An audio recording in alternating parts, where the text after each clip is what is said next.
अग्निया पलते हैं धर से वो है भाड़ा तेरा, असफिया चलते हैं सर से वो है রাস্তা তেরা। তো এখানে আগ্নিয়া এবং আসফিয়া শব্দ ব্যবহার করেছেন হুজুর আলা হযরত রাহমাতুল্লাহি তাআলা আলাইহি। আমরা জানি যে যারা গরিব দিন দুঃখিনী আছে তারা তো হুজুর সাল্লাল্লাহু আলাইহি ওয়াসাল্লামের কাছ থেকে পায়, কিন্তু আগ্নিয়ারা যারা মালদার রয়েছে, আগের থেকে ধনী রয়েছে, তারা কিভাবে পায়?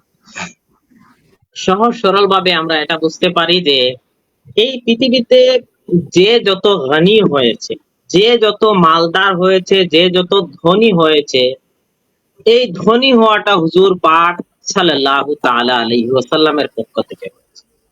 হুজুর সাল্লাল্লাহু আলাইহি ওয়াসাল্লাম ছাড়া কেউ কখনো ধনী হতে পারবে না, তাই এখানে এটা বলা হয়েছে। দ্বিতীয় কথা হচ্ছে আসফিয়া।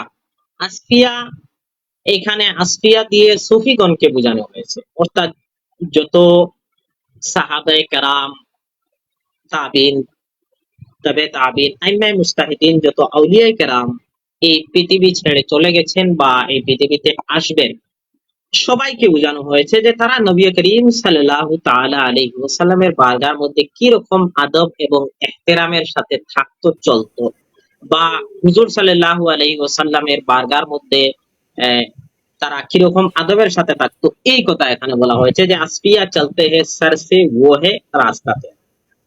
আচ্ছা, এই বিষয়ে আমি একটা শের বলি। হুজুর আলা হযরত রাহমাতুল্লাহি তাআলা আলাইহির ভাই মৌলানা হাসান রাজা রহমতুল্লাহি তাআলা আলাইহি, উস্তাদে জামান যিনাকে বলা হয়, তিনি বলছেন যে মাংতা তো হে মাংতা কোই শাহু মে দিখা দে, मांगता तो है मांगता कोई शाहू में दिखा दे, जिसे मेरी सरकार से टुकड़ा ना मिला हो, जिसे मेरी सरकार से टुकड़ा ना मिला। অর্থাৎ বলতে চাইছেন যে যত শাহ বাদশাহ রয়েছেন, যত মালদার রয়েছেন এই পৃথিবীতে, তাদের মধ্যে একজন দেখিয়ে দাও যে হুজুর সাল্লাল্লাহু আলাইহি ওয়াসাল্লামের বারগাত থেকে সে পায় নাই, এরকম কাউকে তুমি দেখিয়ে দাও, এটা বলতে চাইছেন। দ্বিতীয় যে মিসরা, যেটা আসফিয়া চলতে হে সর সে वो है রাস্তা তেরা, এই বিষয়ে আমি একটু বলি যে কিরকম এখানে আলা হযরত রাহমাতুল্লাহি বলতে চাইছেন যে যত বুজুর্গানে দিন রয়েছেন, যত সাহাবায়ে কেরাম, আম্বিয়ায়ে কেরাম রয়েছেন, তারা কিরকম রাসূল করিম সাল্লাল্লাহু আলাইহি ওয়াসাল্লামের আদব করত, এই বিষয়ে একটু আলোচনা করি। হযরত উরওয়া বিন মাসউদ রাদিয়াল্লাহু তাআলা আনহু ব্যাপারে একটি হাদিস উরওয়া বিন মাসউদ থেকে, তিনি যখন মুসলমান ছিলেন না তখনকার কথা তিনি বলছেন। হাদিসের ইবারত আমি পড়ছি না, অনেক লম্বা হবে, আমি অনুবাদ বলে দিচ্ছি যে সুলহ হুদাইবিয়ার সময় হযরত উরওয়া বিন মাসউদ রাদিয়াল্লাহু তাআলা আনহু, তিনি হুজুর নবী করিম সাল্লাল্লাহু তাআলা আলাইহি ওয়াসাল্লামের বারগার মধ্যে সুলার জন্য, অর্থাৎ একটি মামলা মীমাংসার জন্য হাজির হলেন।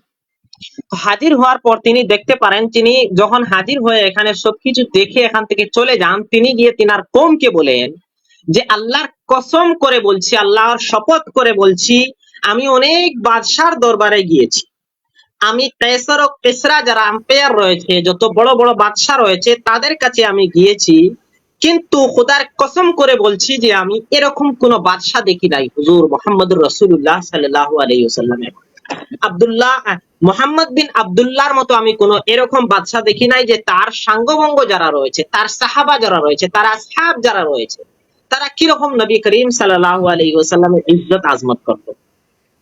তিনি বলতে চাইছেন নবী করিম সাল্লাল্লাহু তাআলা আলাইহি ওয়াসাল্লাম যখন থুতু মুবারক ফেলতেন, তো সাহাবায়ে কেরাম এরকম হাত বাড়িয়ে দিতেন থুতু মুবারক হাতে নেওয়ার জন্য, তারপর হাতে নিয়ে এটা তারা শরীরের মধ্যে লাগিয়ে নিত। এই হচ্ছে নবী করিম সাল্লাল্লাহু আলাইহি ওয়াসাল্লামের প্রতি সাহাবায়ে কেরামের মহব্বত। তারপর নবী করিম সাল্লাল্লাহু আলাইহি ওয়াসাল্লাম যখন কোনো হুকুম দিতেন, তো হুকুম দেওয়ার পর তারা দৌড়ে পড়তেন কে সর্বপ্রথম নবী করিম সাল্লাল্লাহু আলাইহি ওয়াসাল্লামের এই হুকুমটা পালন করবে। নবী করিম সাল্লাল্লাহু আলাইহি ওয়াসাল্লাম যখন কথা বলতেন, তারা নিশ্চুপ হয়ে যেত। নবী করিম সাল্লাল্লাহু আলাইহি ওয়াসাল্লামের সামনে তারা আস্তে আস্তে কথা বলতো, কেননা কোরআন শরীফের মধ্যে লা তারফাউ আসওয়াতাকুম ফাওকা সাওতিন, তোমরা নবী করিম সাল্লাল্লাহু আলাইহি ওয়াসাল্লামের সামনে তোমাদের আওয়াজ তোমরা উঁচু করো না, না হয় তোমরা জানতেও পারবে না তোমাদের সমস্ত জীবনের যে তোমরা নেক কাজগুলা করেছো এগুলা নষ্ট হয়ে যাবে, জানতেও পারবে না তোমরা। তো এই বিষয়ের দিকে খেয়াল করে হুজুর আলা হযরত রাহমাতুল্লাহি তাআলা আলাইহি এই হাদিস শরীফের বর্ণনা করেছেন। আসলে আসফিয়া চলতে হ্যায় সর সে वो है রাস্তা তেরা, এই হাদিস শরীফের আসলে এখানে তিনি বর্ণনা করতে চাইছেন। আচ্ছা, এই বিষয়ে হুজুর সাল্লাল্লাহু আলাইহি সাল্লামের প্রতি সাহাবায়ে কেরামের আদব, ভালোবাসা, এই বিষয়ে আপনারা মুফাসসিরে কোরআন হযরত আল্লামা ফয়েজ আহমদ ওয়াইসি রাহমাতুল্লাহি তাআলা আলাইহি অনেক বড় আলিম দিনী ছিলেন, অনেক বড়, 4000 এর অধিক কিতাব লিখেছেন। তিনার কিতাব রয়েছে বা আদব সাহাবা এবং আল ইসাবাতু ফি আকাইদিস সাহাবা, এই দুইটি আপনারা সংগ্রহ করে পড়তে পারেন, অনেক মূল্যবান বই রয়েছে।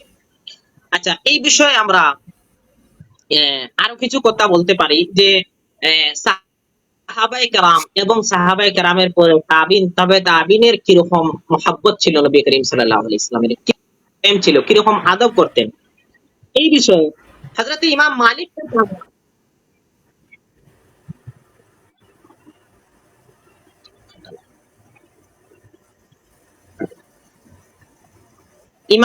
থেকে ইমাম মালিকের ব্যাপারে একটি মাশহুর ঘটনা রয়েছে। হযরত ইমাম মালিক রাদিয়াল্লাহু তাআলা আনহু যখন মদিনা শরীফ হাজির হতেন, তো ইমাম মালিক রাদিয়াল্লাহু তাআলা আনহু কখনো ঘোড়ার মধ্যে তিনি সওয়ারি করতেন না, কখনো সওয়ারি করতেন না তিনি। তো তিনি বলছেন যে আমি আল্লাহ আযজা ওয়া জাল্লার প্রতি শরম করি, লজ্জা বোধ করি যে যে জায়গার মিঠি, যে জায়গার মাটি নবী করিম সাল্লাল্লাহু আলাইহি ওয়াসাল্লাম যে জায়গার মিষ্টির মধ্যে শয়িত আছেন, শায়িত আছেন, বা যেই জায়গায় চলাফেরা করেছেন, ওই জায়গায় আমি আমার ঘোড়া দিয়ে কিরকম চলতে পারি, আমার ঘোড়া এখানে তার পা মারবে, আমি এটা কিরকম বরদাস্ত করতে পারি। তো হযরত ইমাম মালিক রাদিয়াল্লাহু তাআলা আনহু যখন মদিনা শরীফ হাজির হতেন, তো কখনো ঘোড়ার উপর তিনি সওয়ারি করতেন না। এবং আরো অনেক আউলিয়া কেরাম রয়েছেন, যারা তাবিন, তবে তাবিন রয়েছেন, যারা মদিনা শরীফে যাওয়ার পর কখনো সওয়ারি করতেন না, বা তারা পায়ে চপ্পল পরিধান করতেন না, অনেক এরকম রয়েছে। হুজুর আলা হযরত রাহমাতুল্লাহি তাআলা আলাইহি কখনো মদিনা শরীফে গিয়ে তিনি চপ্পল পরিধান করেননি। আরো অনেক বুজুর্গানে দিন রয়েছেন যারা চপ্পল পরিধান করেননি।